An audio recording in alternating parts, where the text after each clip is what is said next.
요한복음 14장입니다. 여기서는 그리스도께서 제자들이 그리스도의 신성을 온전히 믿을 수 있도록 해주십니다. 인용한 성경은 한글 킹제임스 성경입니다. 14장은 주 예수 그리스도께서 갈보리 십자가에 매달리기 바로 전날 밤에 다락방에서 마지막 만찬을 가지시는 내용입니다. 여기서 제자들에게 주님께서는 그 위대한 가르침을 펼치십니다. 인간이라면 감히 그 누구도 자신의 입 밖으로 낼 수 없는, 또 그 누구도 흉내낼 수 없는 그러한 말씀을 하나님이신 주 예수 그리스도께서 말씀하십니다. 주님의 온전하심이 완벽하게 드러나는 가운데 진리의 말씀들이 이제 펼쳐지게 됩니다. 1절입니다. 너희는 마음에 근심하지 말라.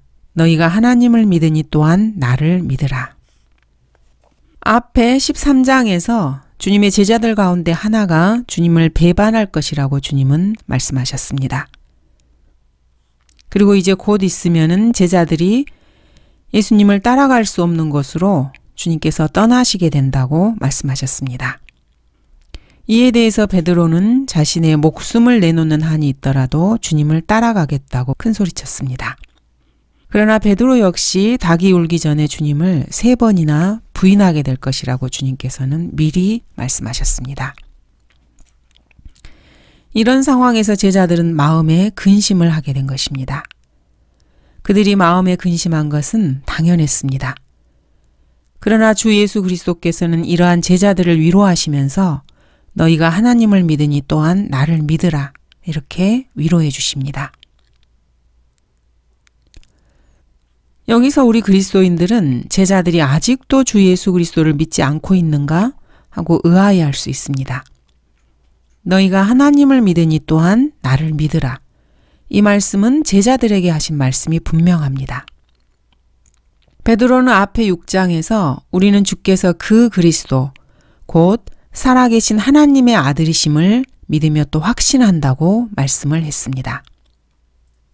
베드로의 이 고백은 사실 위대한 신앙 고백인 것은 사실입니다.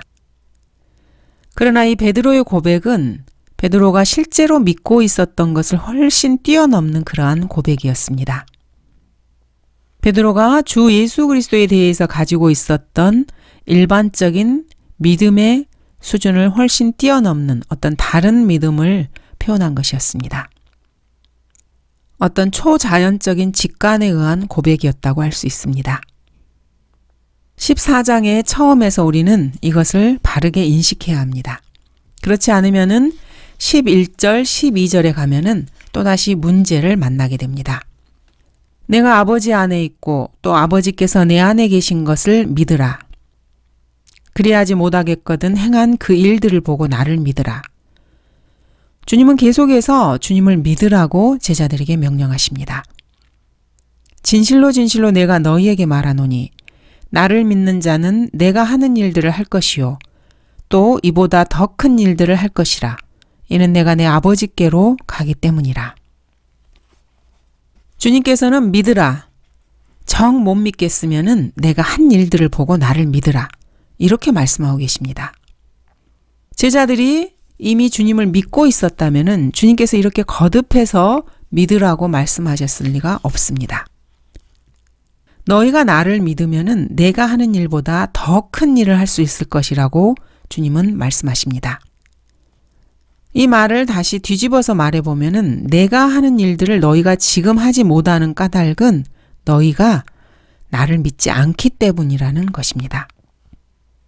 갈보리 십자가를 기준으로 해서 그 이전과 이후의 구원 방식은 완전히 다릅니다. 이로 인해서 많은 사람들이 혼란스러워합니다. 구원 방법에 대해서 말입니다.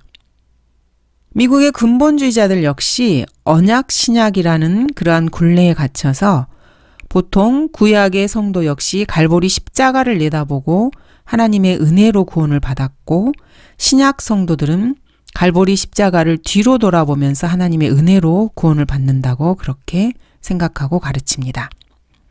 즉 구약이나 신약이나 갈보리 십자가라는 동일한 토대 위에서 구원을 받는다고 생각하는 것입니다. 물론 이것은 성경에도 없는 잘못된 구원론입니다.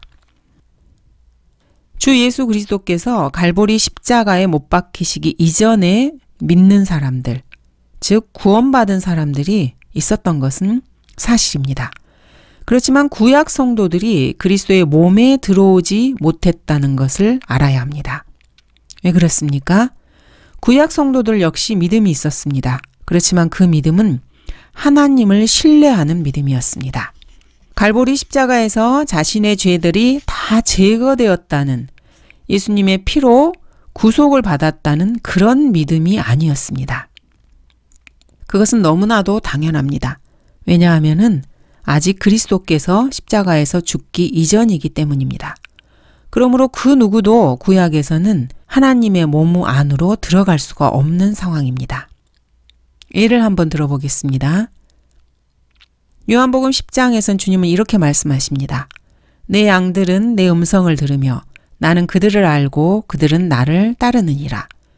내가 그들에게 영생을 주노니 그들은 영원히 멸망하지 않을 것이며 또 아무도 나의 손에서 그들을 빼앗지 못할 것이니라. 그들을 나에게 주신 내 아버지는 만유보다 더 위대하시니 아무도 내 아버지 손에서 그들을 빼앗아갈 수 없느니라. 이것을 그리스도인들에게 적용해 보면은 그리스도께서 성도들을 보호하신다는 참으로 아름다운 말씀입니다. 그렇지만 이 시대, 즉 교회 시대에 주 예수 그리스도의 보혈을 통해서 구원받은 사람은 주 예수 그리스도의 손 안에서 보호받는다. 이 표현보다는 오히려 예수님의 손 자체라고 표현해야 합니다. 그리스도인이라면 예수님의 손에서 빠져나가듯이 임의로 예수님 안에 들어갔다가 또 거기서 빠져나올 수 있는 그런 신분이 결코 아닙니다. 그리스도인은 그리스도의 몸의 지체가 되었습니다. 십자가 사건 이후로 주 예수 그리스도의 피를 통해서 자신의 모든 죄가 제거된 것을 믿고 예수님의 몸이 된 그리스도인들은 예수 그리스도의 소유이고 그리스도의 몸된 지체가 된 것입니다. 고린도전서 12장입니다. 몸은 하나인데 많은 지체가 있고 한 몸의 지체는 많아도 모두 한 몸인 것처럼 그리스도께서도 그러하시니라. 유대인이나 이방인이나 종이나 자유인이나 한 성령에 의하여 우리 모두가 한 몸 안으로 침례를 받았으며 또 모두가 한 성령 안으로 마시게 되었느니라. 그리스도인들은 예수 그리스도의 몸을 이루고 있는 지체입니다. 그리스도인들이 구원을 잃어버린다면 그것은 예수 그리스도의 몸이 찢겨져 나가는 것입니다. 그러므로 요한복음 10장에서 아무도 나의 손에서 그들을 빼앗아가지 못한다는 이 표현은 예수님께서 갈보리 십자가에 매달리기 이전의 말씀입니다. 갈보리 이전에 예수 그리스도께서 하신 말씀들 가운데서 다른 것을 하나 더 보도록 하겠습니다. 요한복음 15장입니다. 나는 포도나무요 너희는 그 가지들이라. 그가 내 안에 내가 그 안에 거하면 그 사람은 많은 열매를 맺느니라. 이는 나를 떠나서는 너희가 아무것도 할 수 없기 때문이라. 내 안에 거하지 아니하는 사람은 가지처럼 버려져 말라버리느니라. 그러면 사람들이 그것들을 거두어 불 속에 던질 것이요 그것들은 타버릴 것이라. 구원받은 사람이 예수 그리스도 안에 거하면 많은 열매를 맺지만은 그렇지 않으면 쓸모없는 가지가 되어서 잘려나가고 불에 타버린다고 말씀하고 계십니다. 자, 이것을 지금 이 시대 교회 시대의 신약 교리로 받아들인다면 정말로 큰일 납니다.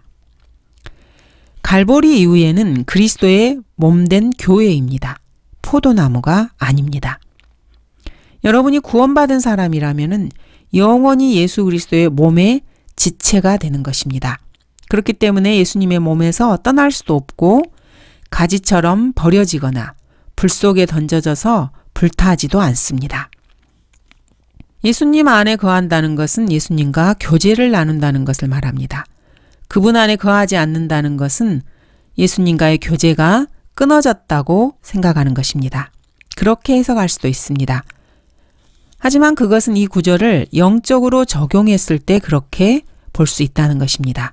이 시대에, 지금 이 교회 시대에 교리적으로 적용을 해서 예수 그리스도의 보혈을 통해서 구원받은 사람들이 예수님 안에 거하지 않으면은 가지처럼 버려지고 말라지고 또 불 속에 던져진다. 이런 것이 결코 아닙니다. 교리적으로는 이 시대에 적용할 수 없습니다. 다만 영적으로 그리스도인들의 삶에 적용할 수는 있는 부분입니다. 이 말씀들은 예수님께서 십자가에 달리기 이전에 하신 말씀입니다. 즉 갈보리 이전에 주어진 교리입니다. 이것을 갈보리 이후에 교리로 적용하면은 엄청난 혼란이 야기됩니다.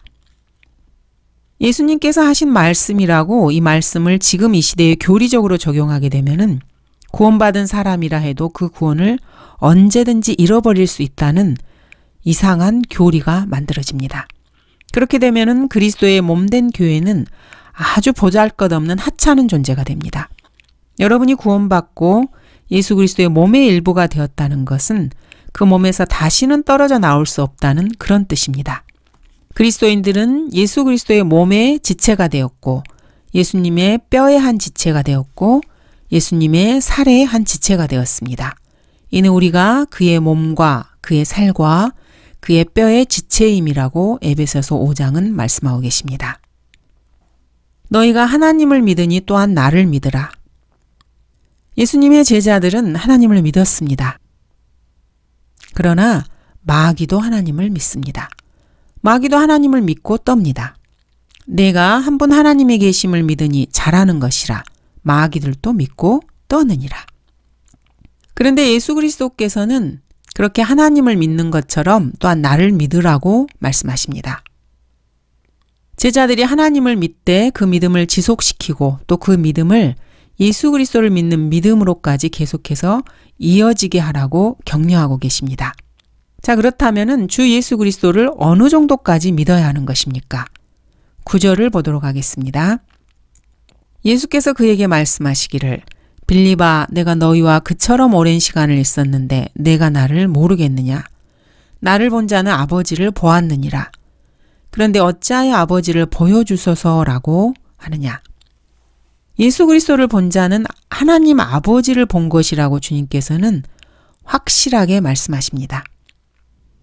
이 말씀은 하나님께서 육신을 입고 오신 분이 바로 주 예수 그리스도라는 선언입니다. 10절은 또 이렇게 말씀하십니다. 너는 내가 아버지 안에 있고 또 아버지께서 내 안에 계시는 것을 믿지 아니하느냐? 내가 너에게 하는 말들은 내 스스로 하는 것이 아니라 내 안에 거하시는 아버지께서 그 일들을 하시는 것이라. 예수 그리스도 안에 계시는 본질은 곧 하나님이셨습니다. 그러므로 예수님께서 하시는 말씀이나 행하시는 일들이 바로 하나님께서 하시는 말씀이고 하나님께서 행하시는 일들입니다. 이것은 그리스도의 말씀과 행동들이 하나님의 말씀과 행동과 동일한 가치와 의미를 가졌다. 이 정도가 아니고 바로 그리스도 그분 자신이 하나님이시고 하나님께서 바로 예수 그리스도라는 것을 분명히 밝히시는 것입니다. 너희가 하나님을 믿으니 또한 나를 믿으라. 예수님을 어떤 분으로 믿으라는 것입니까? 예수님을 하나님으로 믿으라는 말씀입니다. 예수님께서 바로 하나님이시기 때문입니다. 내 아버지 집에는 많은 저택들이 있느니라. 그렇지 아니하면 내가 너희에게 말하였으리라. 나는 너희를 위하여 초소를 마련하러 가노라. 시중에 나와 있는 수많은 현대판 성서들은 이 한글 킹제임스 성경의 저택들, 영어로는 mansions라고 되어 있는 이 단어에 대해서 아주 못마땅한 눈초리를 보냅니다. 그리고 이 저택들을 방들, 거할 곳 등으로 변개시켜 버렸습니다. 구원받은 사람들이 하늘에 올라가서 살 곳이 바로 커다란 mansions, 저택들이라고 성경은 분명하게 말씀하고 있습니다. 그런데 이들은 하나님 고맙긴 한데 우리에게 저택은 너무 호화스러워요. 그냥 단칸방 하나면 좋게요. 아니면 끼껏해야 오두막이나 초가집 정도면 충분해요. 이렇게 아주 검소한 척하면서 주님께서 마련해 주시겠다고 한 그 큰 저택들을 아주 극구 사양하고 싶어 합니다. 구원받은 사람들이 하늘나라에 올라가서 호화스러운 저택에 들어가서 살게 되는 것을 가장 배아파하는 존재가 누구겠습니까? 바로 마귀입니다.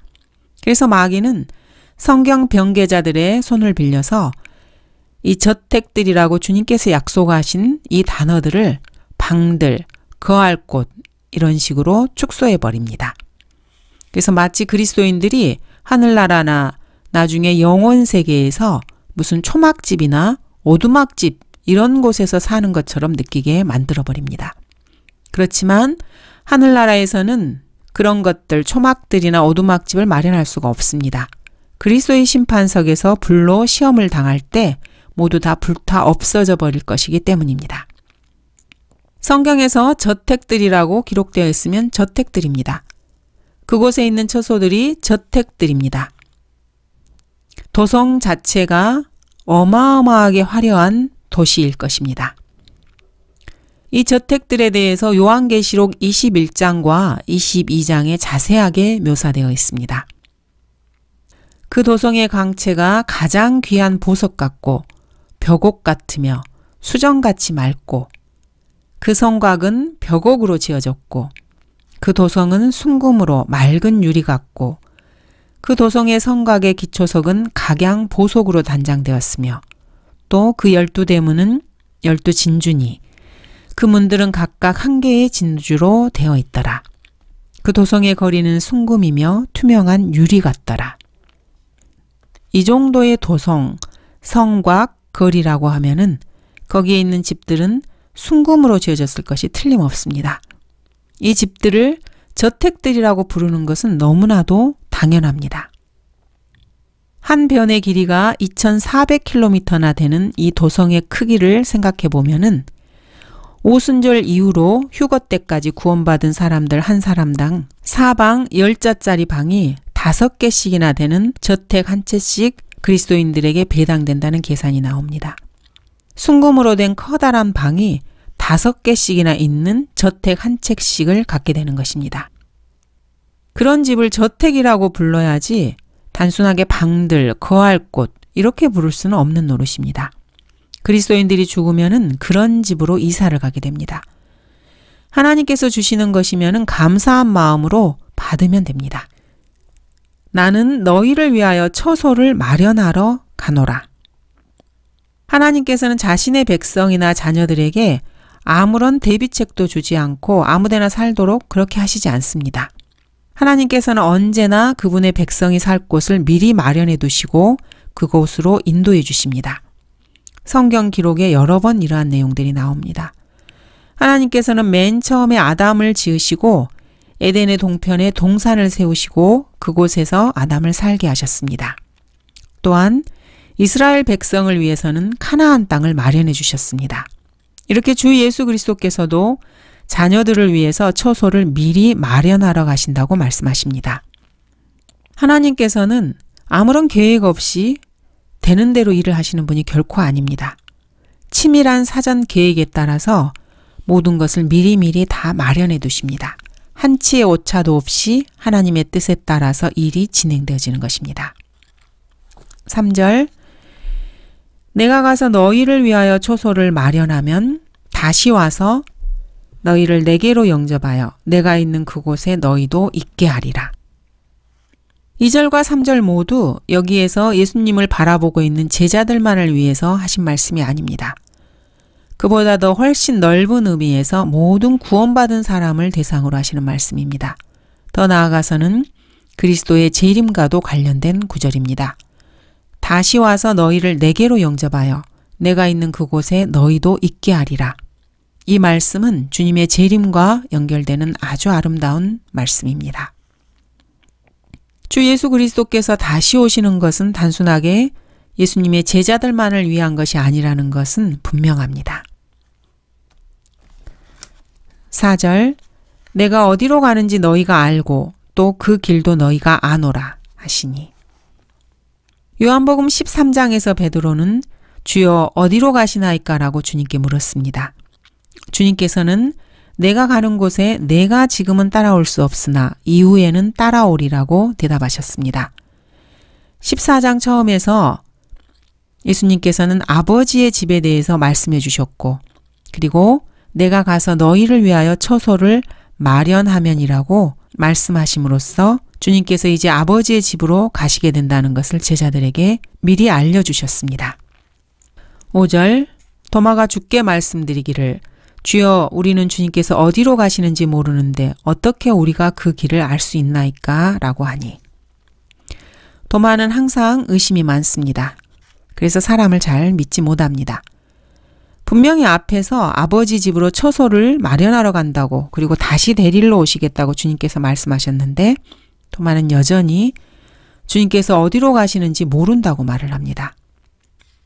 아직 성령님께서 임하지 않은 상태였기 때문에 주님의 말씀을 이해하지 못한다. 이렇게 제자들을 두둔하기도 합니다. 그러면서 그러나 진리의 영이신 그분이 오시면 너희를 모든 진리로 인도하시리라. 이 구절을 인용하기도 합니다. 아직 진리의 영이 오시지 않았기 때문에 제자들이 예수님의 말씀을 잘 깨닫지 못한다는 것입니다. 그렇지만 이 제자들에게 지금 누가 말씀을 하고 계십니까? 바로 주 예수 그리스도 본인이십니다. 예수님께서 바로 눈앞에서 직접 말씀을 들려주고 있는데도 이해하지 못하는 것입니다. 이런 사람들이 어떻게 성령께서 하시는 말씀을 이해할 수 있겠습니까? 성령께서는 그분은 스스로를 말씀하지 아니하시며 무엇이나 들은 것을 말씀하실 것이요라고 말씀을 기록해 놓고 있습니다. 6절부터는 위로자이신 성령님의 오심에 대해서 설명해 주고 계십니다. 예수께서 그에게 말씀하시기를 나는 길이요 진리요 생명이라. 나로 말미암지 않고는 아버지께로 올 사람이 아무도 없느니라. 예수 그리스도께서는 하나의 길, 하나의 진리, 하나의 생명이 결코 아니십니다. 주님은 영원한 생명을 얻는 유일한 길이라는 것을 이 구절에서 선포하고 계십니다. 영어로 보면은 모두가 다 그 앞에 정관사 더가 사용되고 있습니다. 전부 다 앞에 정관사 더가 사용되고 있습니다. 영어에서 이렇게 정관사를 쓸 경우에는 바로 그 길, 유일하게 하나 있는 것을 가리킬 때 정관사 더를 씁니다. 많은 길 중에 하나의 길이 결코 아닙니다. 주님은 바로 그 길이시고 그 진리이시고 그 생명이십니다. 주님은 길이요 진리요 생명, 단 하나밖에 없는 그 길, 그 진리, 그 생명이신 것입니다. 이 말씀은 절대적이며 무오한 선언입니다. 그래서 주님께서는 나로 말미암지 않고는 아버지께로 올 사람이 아무도 없느니라고 선언하십니다. 예수님께서 이렇게 말씀하신 것은 이 지구상에서 그 누구도 입 밖에 낼 수 없는 엄청난 진리입니다. 나는 길이요. 주 예수 그리스도께서는 하나님께 이르는 길을 죄인들에게 열어주십니다. 야곱은 베델에서 그 꼭대기가 하늘에 닿는 사다리를 꿈에 보았습니다. 주 예수 그리스도께서는 야곱이 본 것과 같은 사다리이십니다. 그래서 주님께서도 요한복음 1장에서 진실로 진실로 내가 너희에게 말하노니 너희가 이후로는 하늘이 열리고 하나님의 천사들이 인자 위에 오르내리는 것을 보리라고 말씀하십니다. 야곱이 꿈에 본 사다리 역시 하나님의 천사들이 그 위에서 오르락 내리락 하였습니다. 사람은 예수 그리스도라는 사다리를 통하지 않고서 자신의 힘으로는 결코 하늘나라에 갈 수 없습니다. 여러분이 예수 그리스도를 통하지 않고 자신의 노력으로 하늘나라에 올라가려고 한다면은 그것은 여러분이 마귀에게 속고 있다는 증거입니다. 인간은 절대로 자기 힘으로 하늘나라에 갈 수 없습니다. 그래서 하나님께서 몸소 육신을 입고 이 땅에 오신 것입니다. 그분이야말로 우리 인간을 하늘로 인도하시는 유일한 길이십니다. 하늘로 인도하는 유일한 이 길에 들어서지 않으면 그 누구도 구원받을 수 없고 영원한 생명을 결코 얻지 못합니다. 진리요. 주 예수 그리스도께서는 하나님 자신이 충만하게 나타나신 하나님 자체이십니다.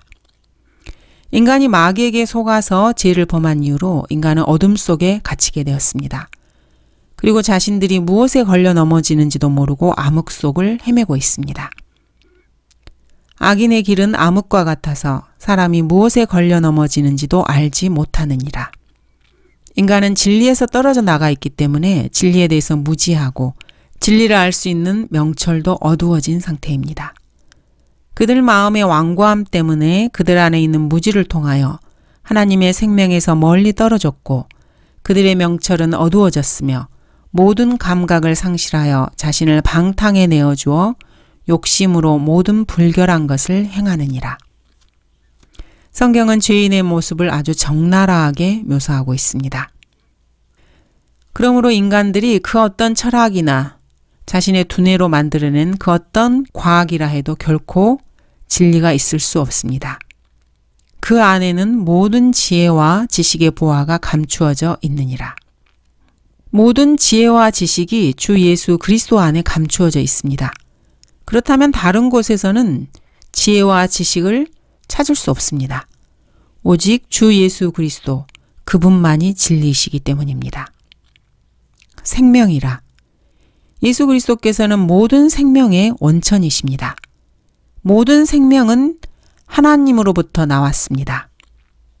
요한복음 3장 36절에서는 이렇게 말씀하셨습니다. 아들을 믿는 자는 영생을 가졌고 그 아들을 믿지 않는 자는 생명을 보지 못하고 오히려 하나님의 진노가 그 사람 위에 머물러 있느니라. 구원받지 못한 죄인들은 영적으로는 죽어 있는 사람들입니다. 죽어서 그 혼이 지옥에 떨어져 영원히 고통 가운데 있을 사람들입니다. 그들에게는 영원한 생명이 없습니다. 주 예수 그리스도께서만이 이러한 사람들에게 생명을 주십니다. 여러분이 주 예수 그리스도를 믿고 여러분의 구주로 영접하면은 죽음에서 해방되어서 영원한 생명을 얻게 됩니다.